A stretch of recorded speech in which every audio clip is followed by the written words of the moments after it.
Hello students, welcome back to the channel. आज की इस वीडियो में हम डिस्कस करेंगे मॉडर्न फिजिक्स 2023 के PYQs।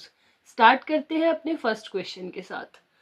A hydrogen like atom has atomic number Z. Photons emitted in the electronic transitions from level N4 to N3 in these atoms are used to perform photoelectric effect. Experiment on a target metal. The maximum kinetic energy of the photoelectron generated is 1.95 electron volt. If the photoelectric threshold wavelength for the target metal is 310 nanometer, the value of Z is. Question में क्या कहा जा रहा है?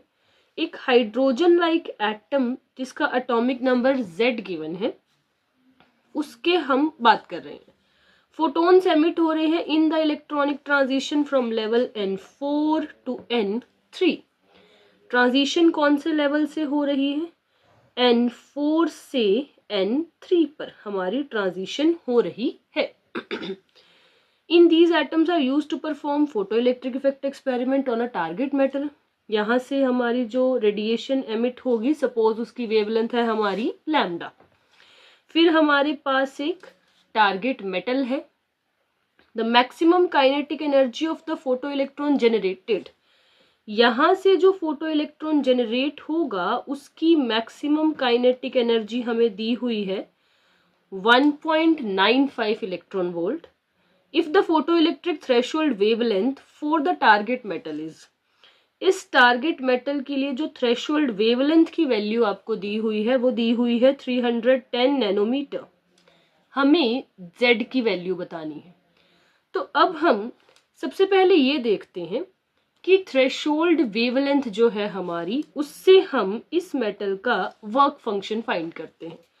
Hc की value हमें given है 1240 electron volt nanometre. ना भी पता हो तो डायरेक्ट हम या तो Hc बाय लैम्डा का यूज कर लेंगे। 1240 ओवर लैम्डा थ्रेशोल्ड, ये आ जाएगा हमारे पास 310 से इसे हम डिवाइड करेंगे तो ये आएगा हमारे पास 4 electron volt. Using Einstein's photo electric equation, जो मैक्सिमम काइनेटिक एनर्जी होती है वो किसके इक्वल होती है? जो इंसिडेंट रेडिएशन की एनर्जी है माइनस मेटल का जो वर्क फंक्शन है। ये गिवन है हमें 1.95 इलेक्ट्रॉन वोल्ट। ई इंसिडेंट हमें नहीं पता, वर्क फंक्शन है 4 इलेक्ट्रॉन वोल्ट। तो यहाँ से जो इंसिडेंट रेडिएशन की एनर्जी आई वो आई हमारे पास 5.95 इलेक्ट्रॉन वोल्ट। इसका हेल्प से हम अब Z की वैल्यू फाइंड करेंगे। कैसे? हम जानते हैं जब ये ट्रांजिशन हो रही है हमारी, तो जो एनर्जी होगी वो होगी 13.6 Z²। ट्रांजिशन हो रही है N4 टू N3, तो 1/9 मतलब 1/3 स्क्वेयर माइनस 1/4 स्क्वेयर यानी कि 1/16। ई की वैल्यू कितनी है हमारे पास? 5.95 इक्वल 13.6 Z², ये हो जाएगा 7/9 इंटू 16। इसे सॉल्व करने पर Z² की वैल्यू आती है हमारे पास 9 और Z की वैल्यू कितनी आ जाती है हमारे पास 3। तो सबसे पहले हमें इंसिडेंट रेडिएशन की एनर्जी फाइंड करनी है यूजिंग आइंस्टीन्स फोटोइलेक्ट्रिक इक्वेशन, और उसके बाद हमें एनर्जी का फॉर्मूला यूज कर लेना है N की टर्म्स में, और वहां से हम Z इजीली कैलकुलेट कर सकते हैं।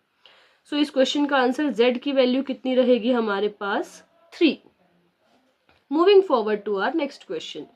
ये पेपर 1 का क्वेश्चन था हमारा। नेक्स्ट क्वेश्चन भी हमारा पेपर 1 का ही है। List 1 shows different radioactive decay processes and List 2 provides possible emitted particles. Match each entry in List 1 with an appropriate entry from List 2 and choose the correct option. List 1 के अंदर आपको reactions दी गई हैं और List 2 में आपको दिया गया है कि कौन से possible emitted particles हो सकते हैं। तो ये क्वेश्चन बहुत ज़्यादा ईजी है। अब फर्स्ट इक्वेशन को देखते हैं हम। 92, 238, 238,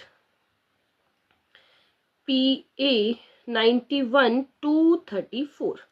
अब हम देख रहे हैं कि मास नंबर 4 से रिड्यूस हो रहा है, मतलब अल्फा पार्टिकल तो श्योरली एमिट हुआ होगा।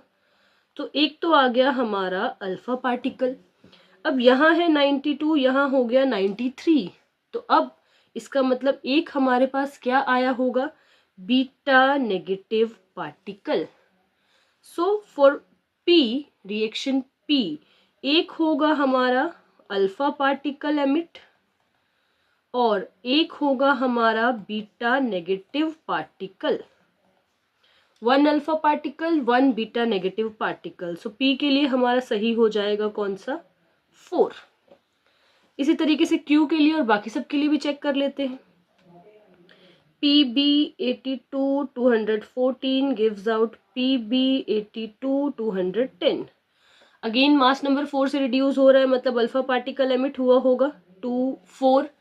अब यहाँ तो बढ़ गया 84, बट यहाँ कितना है 82, मतलब 2 बीटा नेगेटिव पार्टिकल्स रिलीज हुए होंगे, तभी हमारी ये रिएक्शन बैलेंस रहेगी। सो इस इक्वेशन के लिए हो जाएगा हमारा क्या, 1 alpha particle and 2 beta negative particle, यानी कि 1 alpha particle and 2 beta negative particles, ऐसा है हमारा किसमें, 3 में। तो Q के लिए क्या हो जाएगा हमारा 3। R के लिए चेक करते हैं, 81 से 82 210 से 206, यानी कि एक तो हमारा अल्फा पार्टिकल आया होगा। अब ये हो गया 82 और 2 84, और इस तरफ है हमारा कितना 81, यानी कि 3 बीटा नेगेटिव पार्टिकल्स होंगे हमारे पास, 3 बीटा नेगेटिव पार्टिकल्स। तो R के लिए हमारा क्या हो जाएगा, 1 अल्फा पार्टिकल और 3 हमारे क्या हो जाएंगे, बीटा नेगेटिव पार्टिकल्स, यानी कि 2।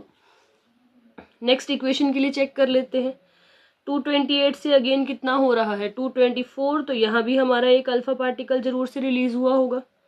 यहाँ है 91, यहाँ है 90, मतलब एक अब हमारा रिलीज हुआ होगा बीटा पॉजिटिव पार्टिकल।